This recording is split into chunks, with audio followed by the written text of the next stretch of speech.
Donald Taylor from the Limerick Writers Centre.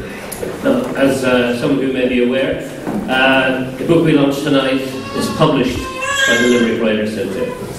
It is the 86th title we have published since establishing our community publishing programme, and we are very proud of that.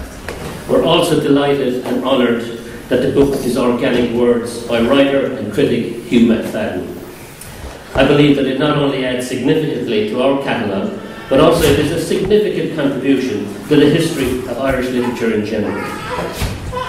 The Limerick Writers Centre was established in 2008, and in the 11 years since then, our aim has been to carve out a distinctive position in relation to writing and literature. Most people who are already aware of our work will know that we are especially willing to embrace and encourage diverse voices across the community. We encourage everyone's creativity, and we believe that writing and literature, whether in the form of poetry or prose, matters, and does, as Seamus Heaney suggests, function as bearers of value. And one of the ways we support writing and literature in Limerick is through our small, independent community publishing project. In the past 25 years or so, media mergers have swallowed up many small and independent publishing firms. Today, some of the largest publishing houses are famous for having more accountants than literary editors. Consequently, publishing is now most entirely a matter of profitability. And the whole concept of reaching out to a broader public and getting ideas across to people who might not normally have bought a book is disappearing. And we have, in effect, a censorship imposed by the tastes of the mass market. But strange, crazy, intellectually innovative, or experimental books are published in small to medium-sized print runs. And that is the task of the smaller houses, such as ourselves. Small publishing houses are not made up of marketing and PR experts. They are staffed by people who do books because of their passion or strong opinions, certainly not because of the profits they generate. They publish books that otherwise would not be published at all. We only have to think of the work of Hubert Butler, and in all probability he would be forgotten and neglected only for the foresight of Lilywood Press. We need to realise that value lies not always in the mass market or the global enterprise, but in small, independent enterprises. And despite the advent of the internet, we believe that a physical book offers a more real experience than the oft-times hyper-reality of electronic media. And this is why we publish books like Organic Words, books that rekindle a love for literature. Printing books may be an old technology, but in my view, it is still cutting edge and is still the best way to ensure free circulation of ideas and freedom of expression. And it is in this context that I think it is appropriate that the 86th book published by the Limerick Writers Centre is Organic Words. In this new book, its author makes a statement about what words mean to him. Words in Ireland, if not certain good, are definitely certain meaningful and sometimes certain loaded. I'll finish with what the poet John Liddy said at the launch in Limerick last Friday. This is a book that will rest easy beside most people's beds, thrill the student of literature, satiate the gossiper's desire for risque detail, and serve as a godsend to the researcher on matters literary and human. Ladies and gentlemen, I give you Organic Words.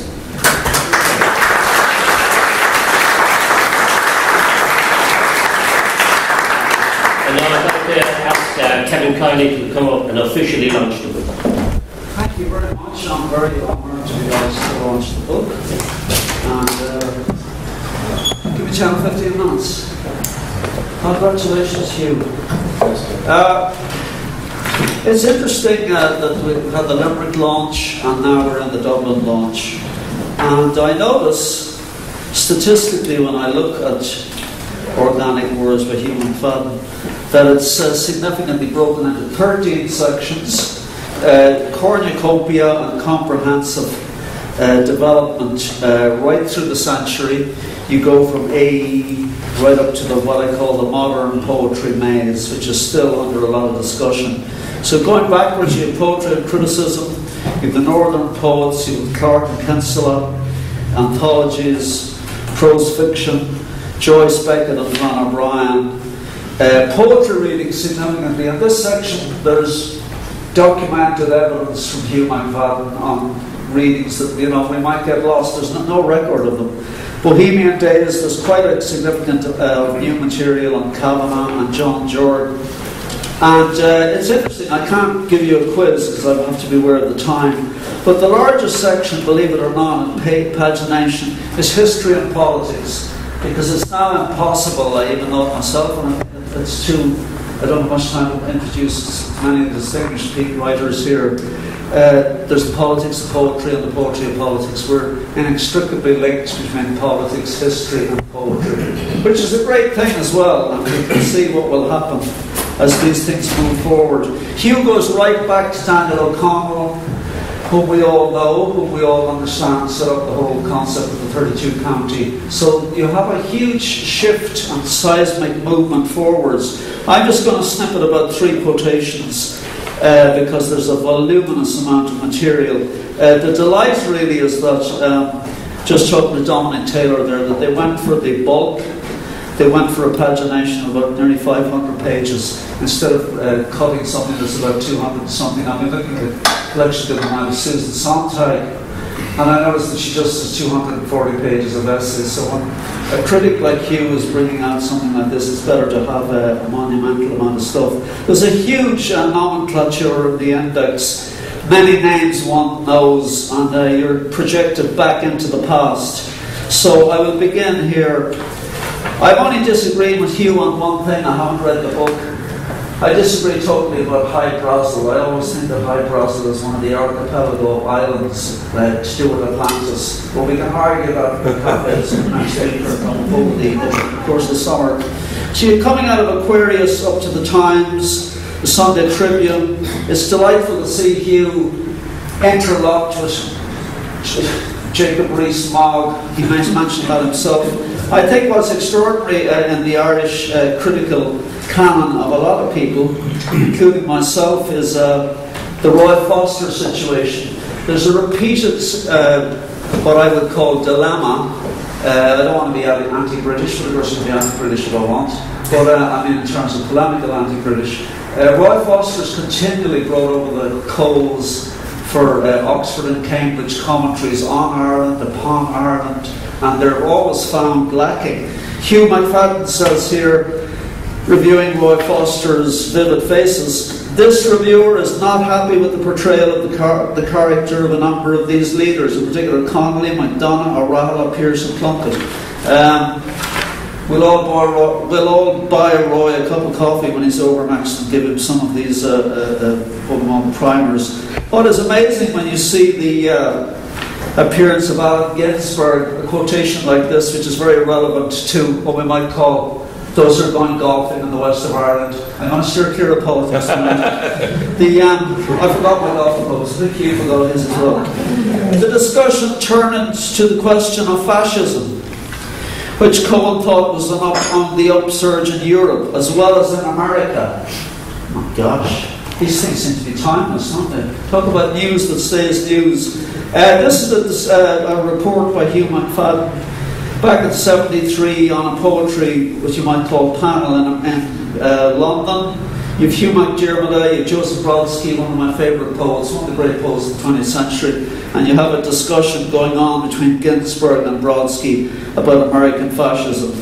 It's fantastic how up to date that is. The other, one of the major events I recall, and Hugh, I think, is the sole recorder of this, is the 1993 visit by Allen Ginsberg. I don't mind sticking it in Irish poetry before I sit down, because it's just too dangerous to talk about the local poetry scene. The poetry wars, believe you me, I can hear the gunfire. I can hear the gunfire from here.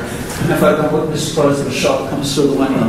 But we have to have the critics to decide what will happen, or where this is all going to go. The whole concept, as Ezra Pound said, at the end of the day, a critic can only say to you whether you like a work or whether you don't like a work. The real work of a critic, which Hugh does a lot here, is that you get down to the nuts and bolts and say why you like things and why you dislike things. I remember being a very young guy discovering that even Homer wrote a book of criticism. Not only wrote the Odyssey or the Iliad, but wrote a book of criticism which is referred to in Plato and many of those people of that era. So criticism is parallel with poetry. This is Ginsberg in the well-known Liberty Hall. What a place for Allen Ginsberg, the beat poet. And notice that Hugh mentions John McNamee, who's still with us as the Irish beat poet. John's a great guy, still hanging around on the scene. Hugh asks him, what's he up to? What are you at nowadays? Ginsberg says, well, still campaigning against all autocratic, bureaucratic, theocratic, oppressive, hierarchical establishments, lay and ecclesiastical. I mean, this is the type of material you get here. One of the things is a flashback to the days of. It's funny, there is a past piling up on a lot of us. This is, I've never seen this before. The first review of Neil Jordan, our extraordinary filmmaker, extraordinary artistic fellow Jordan. Some people don't like Jordan, other people think Jordan's the best thing that has happened, one of the great things that has happened. This is Hugh writing about Jordan, which I admire because it's the thing of a critic. There's two kinds of criticism for me in Ireland at the moment. There's brochure and blurb criticism. I won't give any names because the gunfire will ring out again. Hugh is definitely not in the brochure and blurb criticism. He's not a bulk critic, and he's not a member of what I call the protectorate. We have to state these points, we have to get them in print, and we have to not be a bunch of fuckwits about this. Criticism is a very important thing. I won't use any four-letter words tonight, and don't accept that one. We have to get this criticism right to see where things are going to go from now on. Here's Hugh making a statement. I'm surprised that this gets through. I noticed down there in some of the publications I work for, there's no censorship. You can say what you want. We've got to be careful of this. We've got to be careful of totalitarianism and criticism. We've got to remember Babelplatz, 1930s. That's where you head if you start censoring. I believe that the call of the short story, as Hugh McFadden, as a medium particularly suited to Irish writers, is overplayed. I had mixed feelings of anticipation and resignation in approaching a first collection by a young Irish writer. Again, this is what I find impressive. He quotes John Jordan correcting poems by Patrick Kavanagh. And now I shall just conclude by saying, I don't want to run over time. I think I give this the Critics Circle Award of 2019. Well done.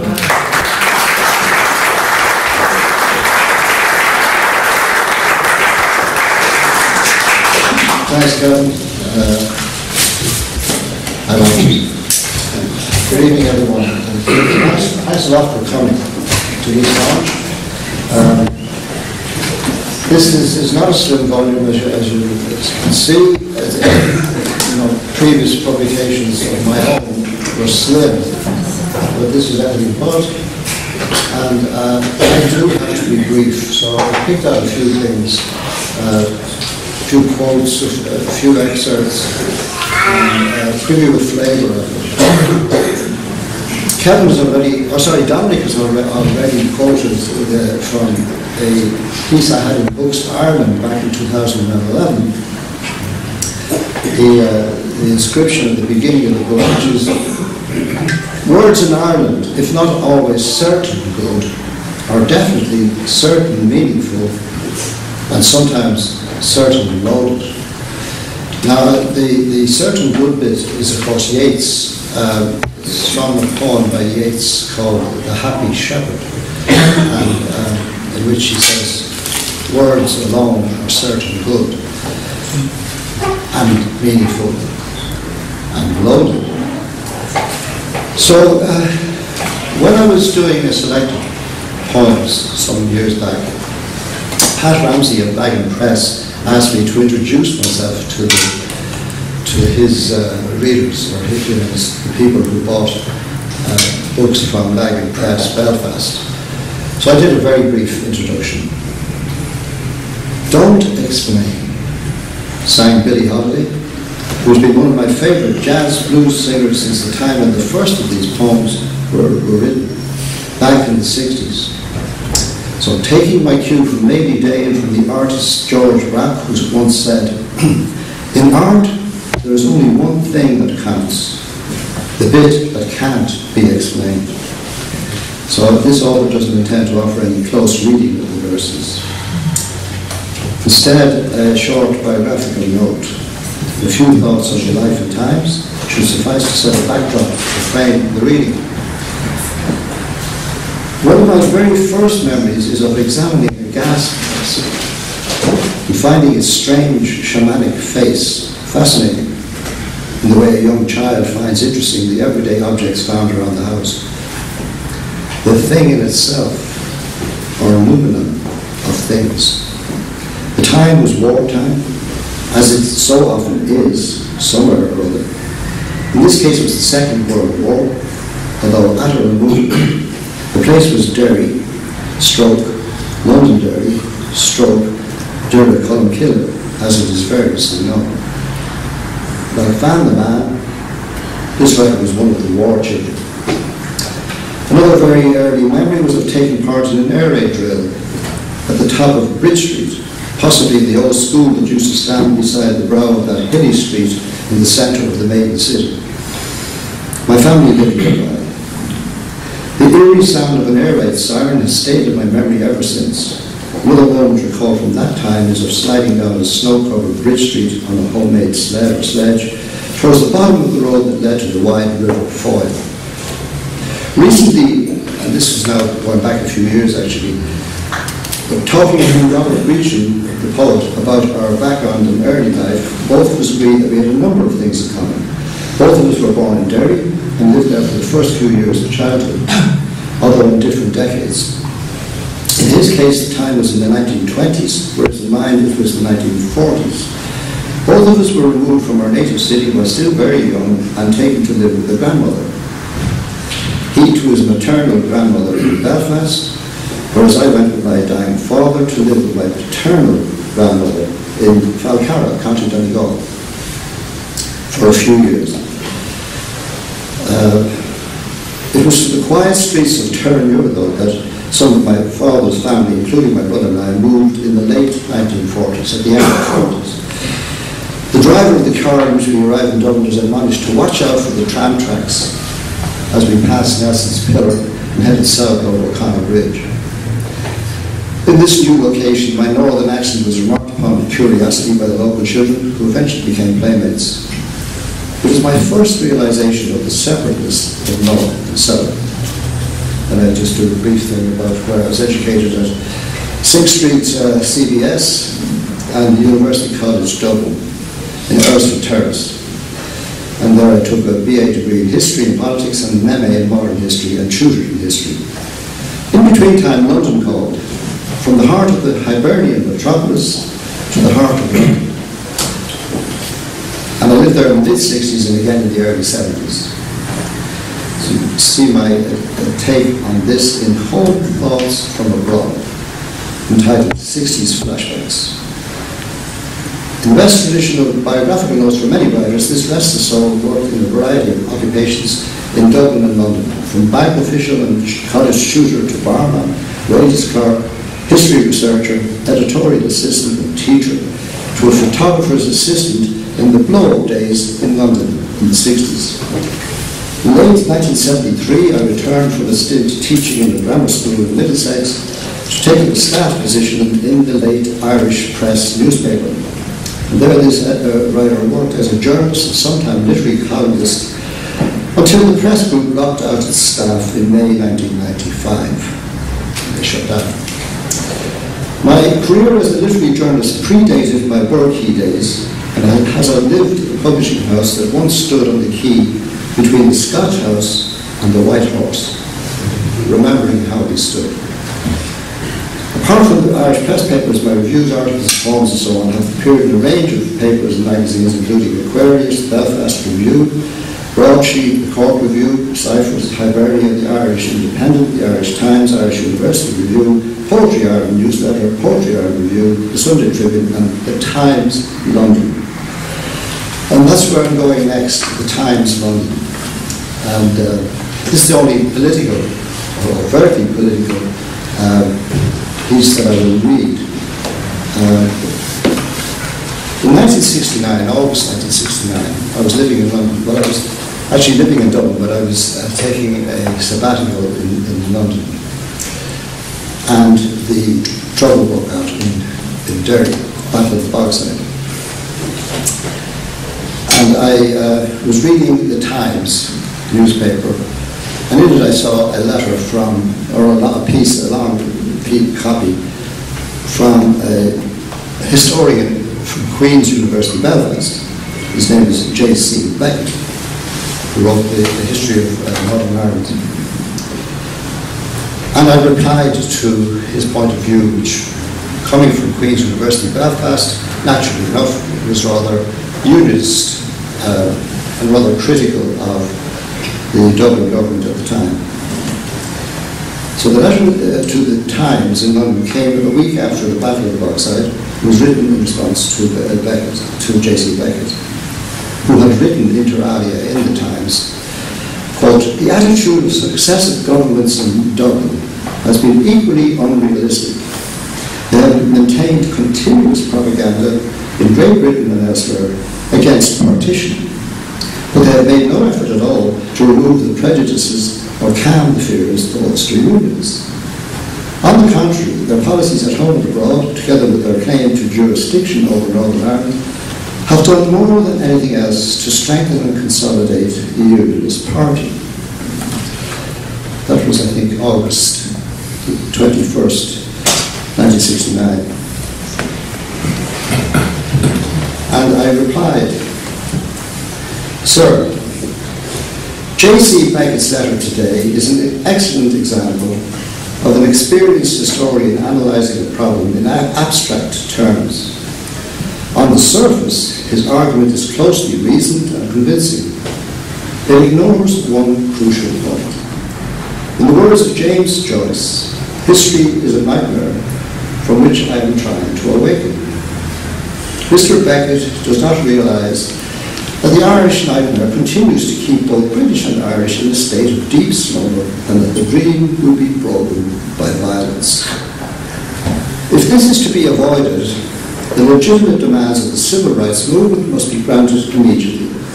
In other words, Westminster must cease to act unofficially, and instead Parliament must be recalled, Stormont abolished, and impartial observers must ensure that the will of the Irish people is seen to be satisfied. Ireland includes men of every persuasion within its boundaries. The British press have given coverage to most of these political points of view. Unfortunately, it has forgotten that any solution to the Irish crisis would depend on the goodwill of the nation, both north and south. Dublin exists and will have a determining influence on the course of Irish history. The British would not be surprised to find that the desire for freedom is at least as strong in Ireland today as it was 50 years ago. Irishmen are not unlike Czechs and Slovaks. Now, when I went in with that letter to the London Times, I typed out that letter and I went straight into Printing House Square and straight in the door and straight over to the lift. And I went to the second floor and walked down the corridor. And I don't know whether, I can't remember whether I knew that the editor had his office on the second floor, but anyway, I went straight down, looking at the nameplates, and I came to the editor's office, and there was his name, William Rees Marr. He was standing up inside, the door was slightly ajar. He was standing up reading some cotton typescript. And I knocked on the door, introduced myself, and explained my mission. And I handed him the letter. And I could see he was surprised, but I explained that I was coming from University College Dublin, and this was a response from somebody who had been trained in history there to a historian from Queen's. And I said to him, you know, we need to have a balance here between Queen's and UCD. And he very reasonably said, okay, I'll have a look at it. I certainly consider it. And I thanked him, and I was leaving. And as I was exiting the door, he called me back. He said, oh, by the way, he said, how did you get up here? And I said, I took the lift. And he said, must do something about that.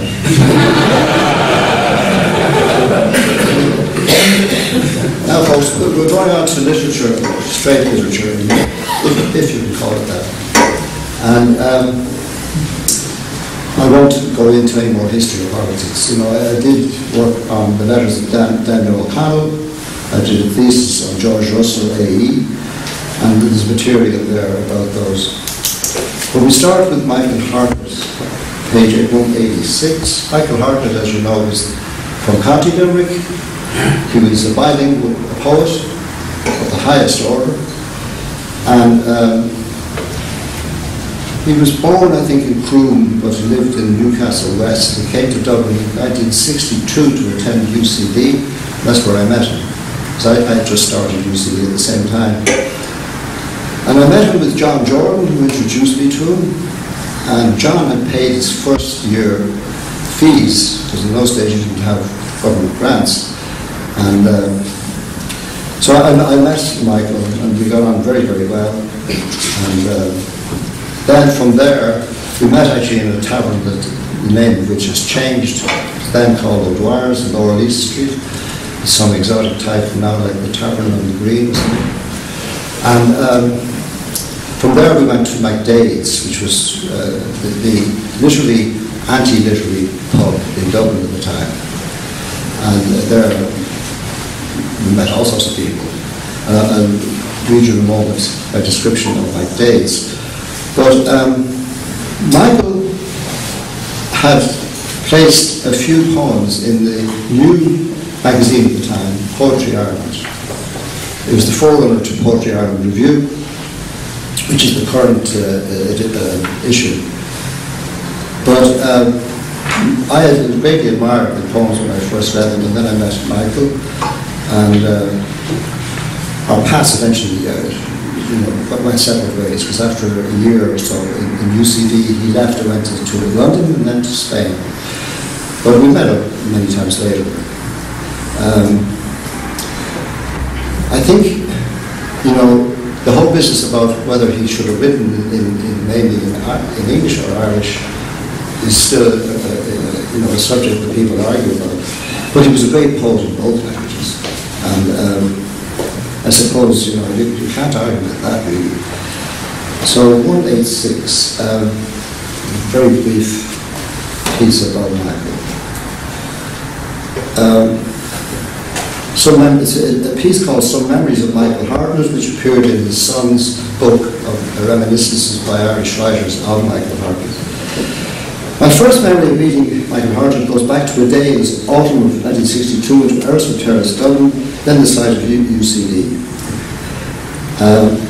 I was attending a lecture in the college's physics theatre given by John Jordan, who at the time was a staff lecturer there.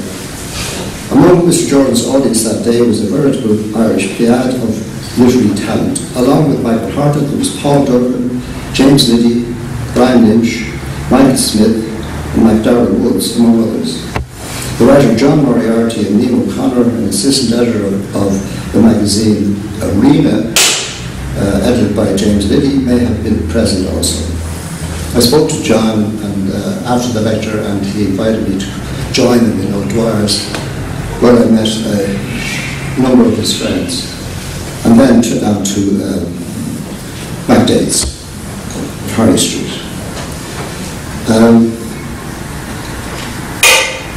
I won't read it all, but this piece remembers how we stood and how we survived. At that time, Michael Hartnett was a co-editor with James Liddy of a new magazine called Arena. It only lasted, I think, for 3 editions. But Mr. Jordan had the blinds out in the door on the latch. The best of verses we published from Austin Clarke, Brian Coffey, Dennis Devlin, John Hewitt, Pierce Hutchinson, Patrick Kavanagh, Thomas Kitson, John Montague. New discoveries were being made. Leland Barber, Paul Durcan, Seamus Heaney, Michael Longley, Derek Mahan, and MacDowell Woods. In retrospect, it was springtime. This it was in that dawn to be alive. In reality, the time had its own difficulties, mainly a lack of readies. As I said, I was really taken by Hartman's work. He did a long poem called Tao, from the Chinese, his version. The poem included the lines, "I wish for this land not the words of love, but its actions." And the country had much need of such actions. It was still a long way from the days of all you need is love and the later 60s. And the 60s were a good deal later, arriving in Ireland and elsewhere. They came in through the bathroom window in the early 70s, just before the bombs. Another memory seeing being photographed outside a bookshop in Bath Street, then called the Atlanta, where we often gathered. Or next door, the Chinese restaurant, the Kung Tong, and then down to Harry Street and McDade's. Sometimes the sequence was reversed. A memory of one holy hour standing in the shop doorway near the junction of Bath Street, Harry Street, South Ann Street to watch surreptitiously the immobile and striking figure of Miles Flann Brian O'Neill. Michael, as I say, for quite a few occasions, Michael that is, and at launches. But when the benighted owners of the Irish press locked out all of its employees in May 1995 in order to shut down the company funded and originally funded with the donations of Irish and Irish-American Republicans, Michael Hartman was one of a group of poets and other writers and musicians who agreed to read their work at events organised by this writer in aid of the struggling press workers that summer in '95.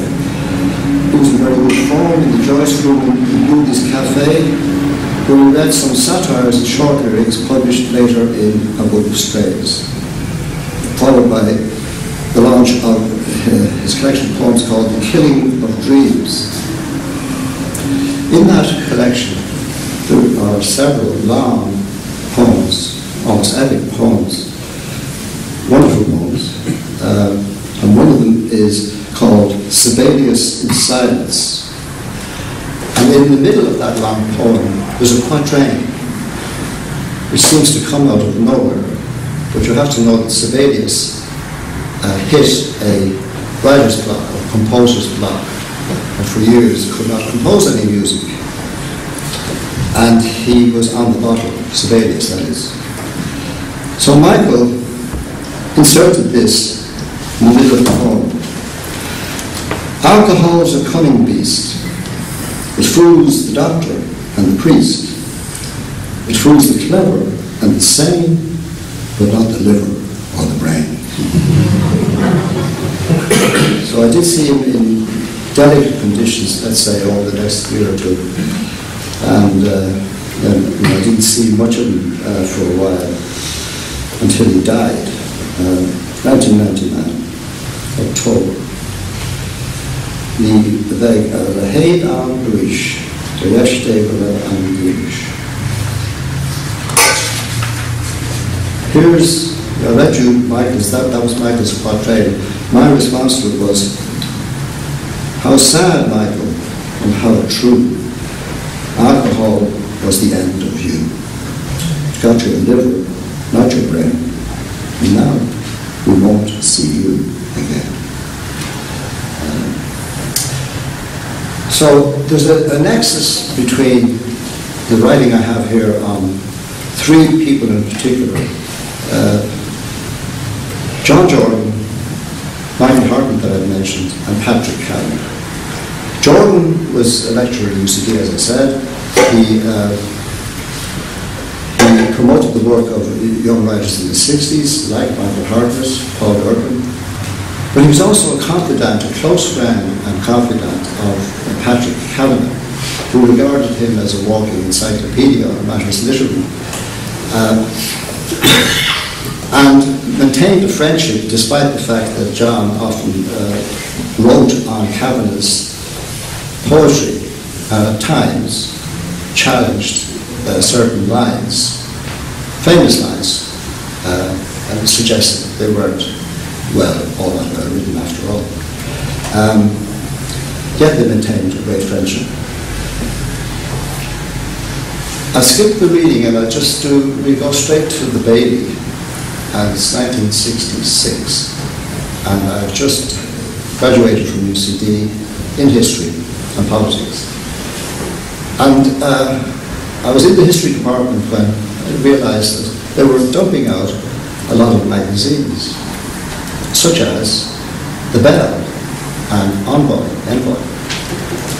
And I asked Roger McHugh what he was doing with them. He said, I think they're being left out for the bin men. I said, that's terrible. Can I take some of these? So I took them, went across the green, down to the Bailey, went in and met John Jordan, one or two other people, and Patrick Kavanagh. As I looked at it, he sat beside me, and then he noticed the little pile of magazines. And he said, are these yours? And I said, yes. And he picked up the one on top, and it was a copy of Envoy. And in that magazine, Patrick Kavanagh had a regular column back in the day, the early 50s. And he started looking for his column, and he started to read it. And then, suddenly, like a volcano, erupted, and almost turned the table over, and said to his then-to-be wife, Catherine, I'm not staying here with this crowd. He said, I'm not drinking here with this crowd. They're all ruffians, blackguards. And he stormed into the back of the pub. And Catherine said to me, what happened? What was that about? And I said, I haven't the foggiest idea. So I looked, he left the magazine behind. So I went to his column, and lo and behold, it was about the famous Leader trial, where Kavanagh sued a paper called The Leader, and lost heavily. It was, torn to pieces in the High Court by John A. Costello, later Taoiseach. So it brought back incredibly difficult memories for Kavanagh. Now he thought I had done it deliberately, that I put this down beside him just to wind him up. He'd also known at this stage that I had just come from the history department of UCD, and he suspected that one of my professors, T. Desmond Williams, might have been the author of the anonymous article in the magazine, the newspaper, The Leader, which had castigated Kavanagh as, a bumptious whatever, who put the hammer on his friends in MacDaid's. So he thought that I was coming from the same den as Desmond Williams, and therefore it was a wind-up. But we later, through his wife Catherine, we later became kind of friendly. And the next anecdote about Kavanagh is in the apartment flat in Palmerston Road of a good friend of ours, Liz Henry and her husband Leo Henry. And Kavanagh was, at that stage, NFA, as they say, in the best circles. He was no fixed abode. So he was staying there, crashing there. And I met him there, and meeting him privately, he was a different man. He was, he was much more civil. The personality that he showed in the pub was a defence mechanism. But Kavanagh used to have his few scoops and go home early. So on occasion he would babysit for the Henrys. So this particular evening they went out, he babysat. They came back to find their little baby girl, or young girl, toddler, only about 3 at the time, saying these immortal words. F-O-P. F-O-P. She was about 3.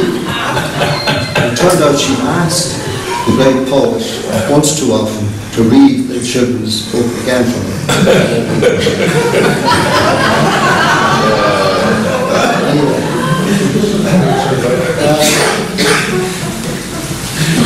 So that was a circle, of people in Scotland.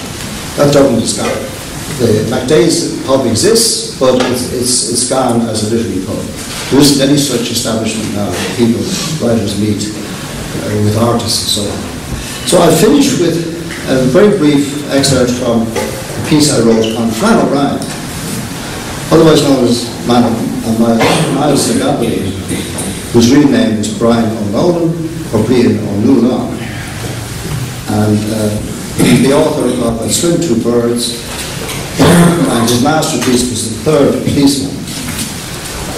And he had an extraordinary bad luck with his publishing career. Longman's warehouse was bombed by the Luftwaffe a few weeks after the printer had produced At Swim Two Birds, destroying all the copies. And poor Miles was so badly taken or upset about all this that he didn't produce another novel until they republished in '62 the Swim Two Birds. I saw Kavanagh and Behan and the others on active service in MacDaid's, and I observed them closely. And this is from the collection of Epistles of Flann, an uncontestable character. The saga myth of how the Luftwaffe destroyed the stock of Longmans in the bombing raid in the Blitz in London is well known.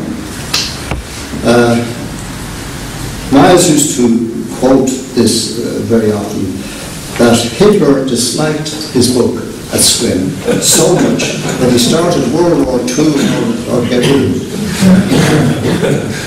Sadly, Longmans rejected his next book, which was his great masterpiece, The Third Policeman, because the first one had sold only 240 copies.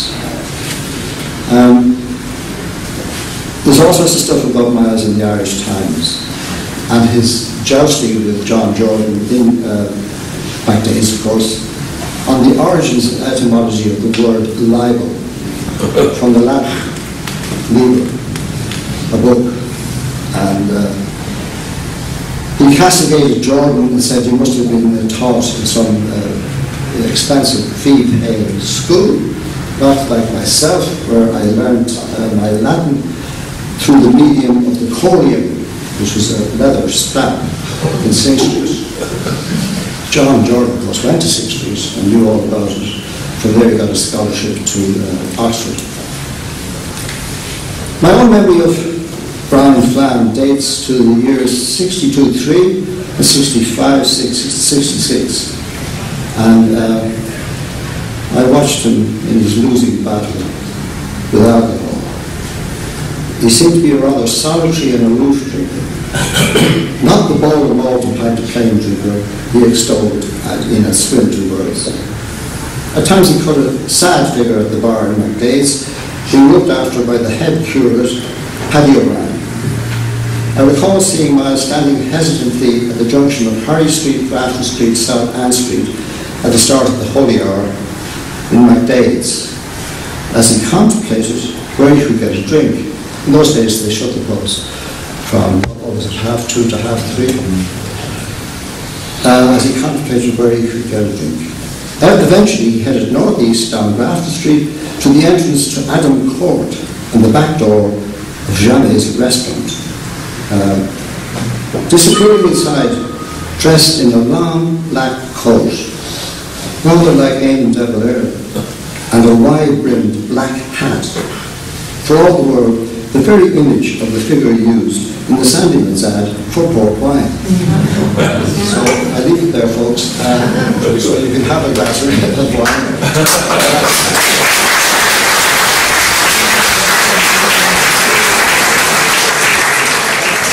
Thank you, and thanks Kevin as well to everybody for coming on. The book is for sale. Who has bought it? Would like to contribute. Thank you very much. Okay.